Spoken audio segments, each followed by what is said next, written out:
fun because what's a Google or a YouTube anyway, but a play on words.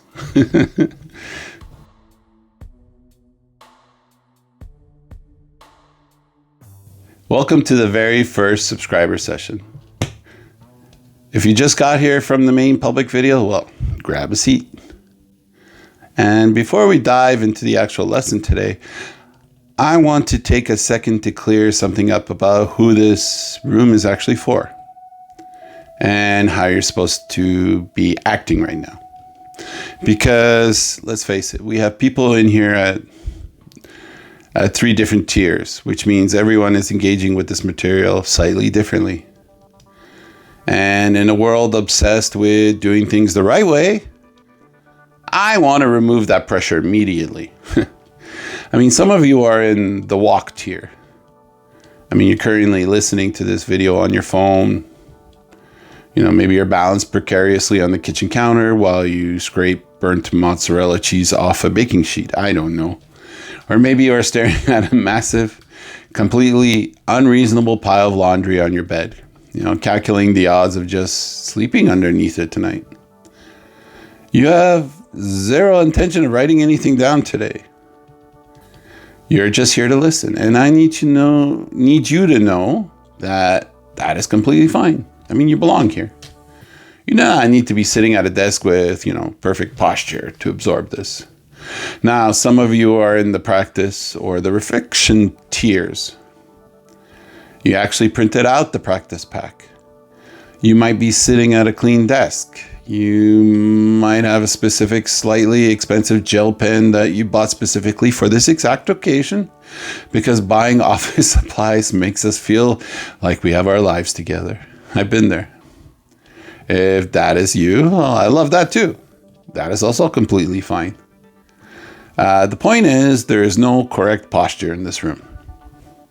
You do not have to perform for me, and you do not have to perform for a piece of paper. No, that's not the point. If you are doing the practice, do it gently. If you're just letting the ideas wash over you while you merge onto the highway, well, let them wash over you. I mean, we are just walking together. Don't worry about it.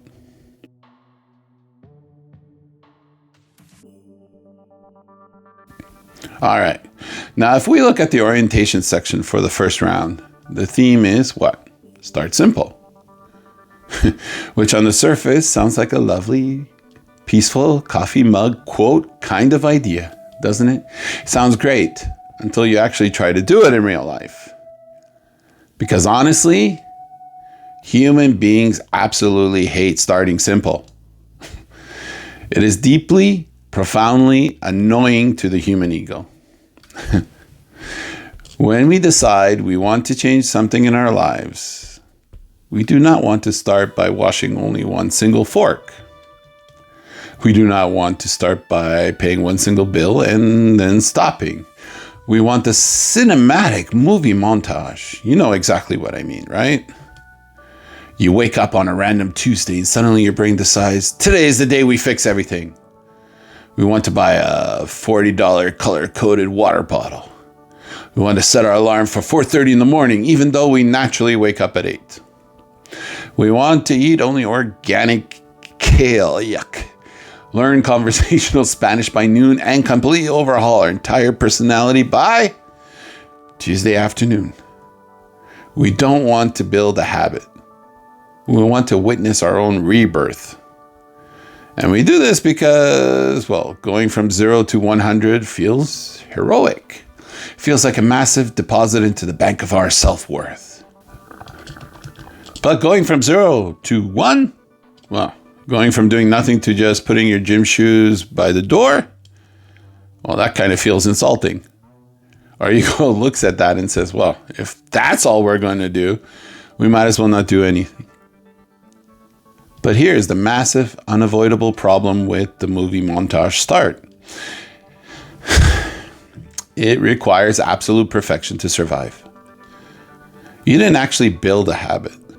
You just built a giant, fragile monument to your own expectations. And the second you mess up, the second you sleep past your 4:30 a.m. alarm, or you forget the $40 water bottle, or you just have a day where you're incredibly tired, the whole monument, well, it collapses. And because the monument collapsed, what do? We tell ourselves, see, I knew I couldn't do it. I am inconsistent. And that is exactly why we end up paralyzed. We paralyze ourselves with the sheer scale of our own dramatic beginnings.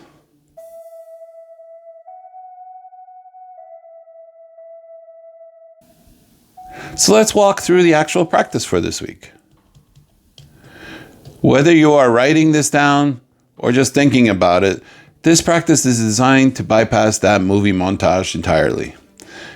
I designed it to be so small, so offensively simple that your brain doesn't have time to build a monument out of it.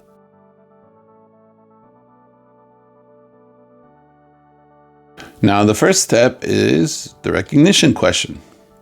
I want you to think of one small moment this week when you felt behind, frustrated, or like you just weren't enough. Just one ordinary moment. Maybe it was looking at an email you haven't replied to in 4 days. Maybe it was staring at a gym bag. When you looked at that thing, what was the exact sentence your inner voice used? Now, I don't want the summary of the sentence. I want the exact words. Because here is the secret about inner critics. They usually sound completely ridiculous when we actually stop and listen to them. When we leave them running in the background, they feel like the voice of God. But when we write them down, we realize they are unhinged. Sometimes your inner critic sounds like a panicked accountant who has lost his calculator. You're already behind. You're operating at a deficit. If you don't fold these towels right now, you will never retire. Sometimes your inner critic sounds like a disappointed Victorian ghost. Oh heavens, she has abandoned the laundry basket once more. The lineage is ruined. We are a family of failures. Sometimes it sounds like your 8th grade gym teacher yelling at you for dropping a ball. You never finish anything. You always drop the ball. Why can't you be more like Susan? Now for this first step, just write the exact sentence down. Or if you're doing the dishes, just say it out loud. My brain is currently telling me that because I haven't vacuumed, I am failing at modern adulthood. And that's it. I mean, don't argue with the voice. There's no point. Do not try to heal the voice. There's also no point. Do not try to spin it into a positive affirmation. If your brain says, you're lazy, do not cross it out and write, I'm a glowing orb of boundless productivity. Don't do that. Just look at the sentence. Let it exist on the paper, outside of your head.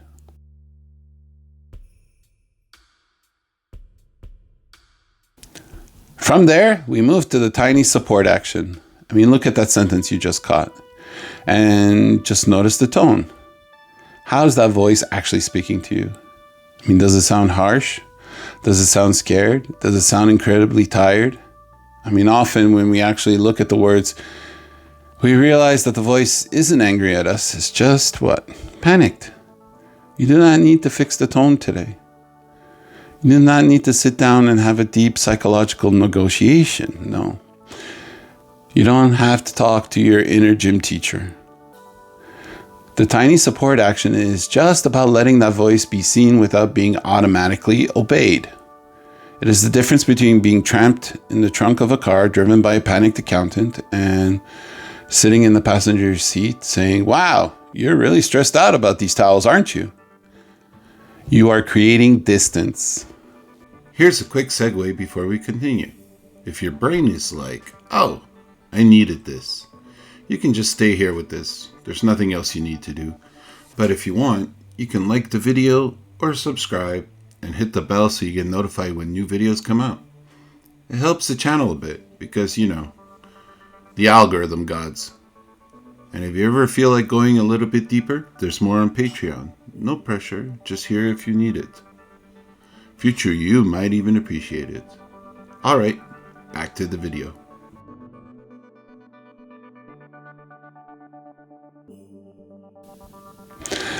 And honestly, right here is where we need to put a stake in the ground. If your energy is at an absolute zero today, well, if you have worked a 10-hour shift, the kids were screaming, the car made a weird noise on the way home, and your brain currently feels like it's made out of wet concrete, well, there is a low energy permission line built right into this practice. I mean, it just says this: I'm allowed to be here exactly as I am. If you do absolutely nothing else today, if you just take one slow, deep breath, read that single sentence, and accept it, you can stop. I mean, you've successfully completed the practice. You're not falling behind by stopping there. You are practicing the ultimate form of Fun Hub discipline, which is knowing when your capacity is full and refusing to punish yourself for it. I mean, you can close the notebook, leave the burnt pan in the sink to soak until tomorrow, and you still belong in this room.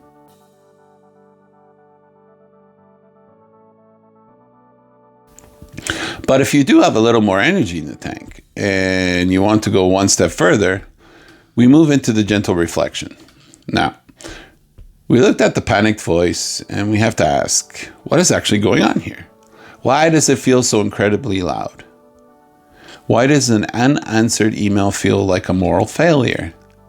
I mean, we tend to assume that our brain is just mean. We think we have a defective, self-sabotaging brain that enjoys making us miserable. But that isn't true.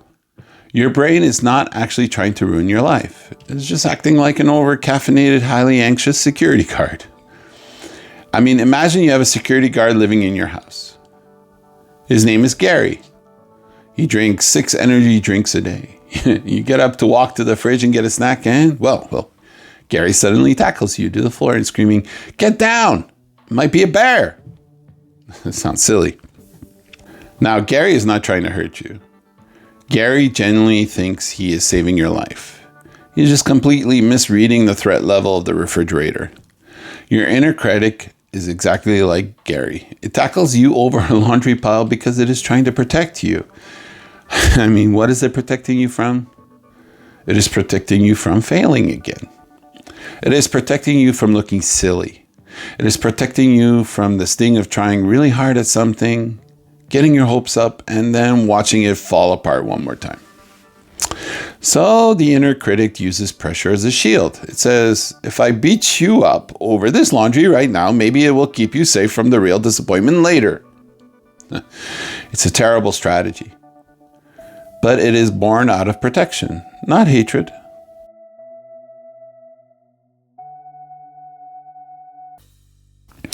And once you realize that, you arrive at the reflection shift. This is where the real architecture of your life starts to change. I mean, normally, when we get overwhelmed, we ask a very specific, very destructive question. What is wrong with me that I can't just do this? No, I don't want that. I want you to permanently retire that question. I want you to replace it with this. What is my system trying to protect me from right now? Are you protecting yourself from embarrassment? Are you protecting yourself from the exhaustion of caring? I mean, name the threat. And then ask the final quiet question. If your brain is just using pressure to protect you, what would happen if you gave yourself exactly 10% more support today? Notice I didn't say 100% more support. I'm not telling you to book a 2-week silent retreat in the mountains. I'm not asking you to heal your childhood trauma by Thursday. Just 10%. Now, what does 10% more support actually look like in real life? Well, maybe it looks like deciding that eating dinner on paper plates tonight is a deeply strategic, highly intelligent choice. Maybe it looks like deciding to write one single ugly paragraph of that report and calling it a victory.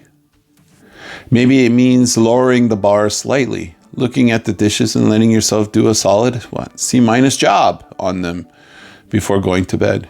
Maybe 10% support is just telling Gary, the security guard, yeah, thanks. Thank you for warning me about the bear, but it's just a fridge and I'm going to open it now. Small shifts change systems because big pressure usually just means small support. When you increase the support by 10%, the pressure naturally drops by 10%. The heavy backpack gets slightly lighter.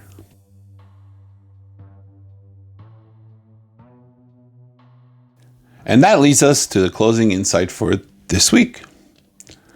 This is the piece I want you to carry with you for the next few days. Your inner critic does not soften because you finally defeat it.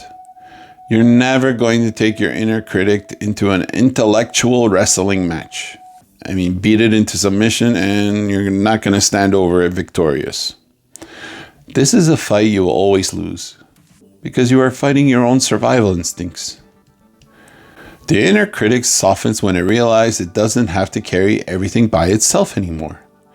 It softens when it realizes that the adult version of you is actually in the room and that you have started providing gentle, realistic support. Nothing in this practice says you're defective. You're not. Nothing in this practice says you are broken. You're not. It just says your system learned a very loud strategy to survive, and now you are gently updating it. That is not weakness. That is growth. You don't have to earn the right to start simply by proving you are deep enough first. It's not how it works. You do not have to become a completely optimized person before you're allowed to be proud of your C- effort. You get to start exactly where the start is actually usable. Think about it. I'm allowed to start small and still take myself seriously. Take care of yourselves this week. I'm Mark, and I'll walk with you in the next one. If this feels like something you've been needing, you can stick around here. Just don't forget to like the video and subscribe and hit that bell for notifications. You'd be doing me a solid by helping me out and helping out the channel because, algorithms. And if you ever want to go a little bit deeper, there's more on Patreon. There's no pressure, it's just there when you need it. A big thank you again for watching, and see you next time.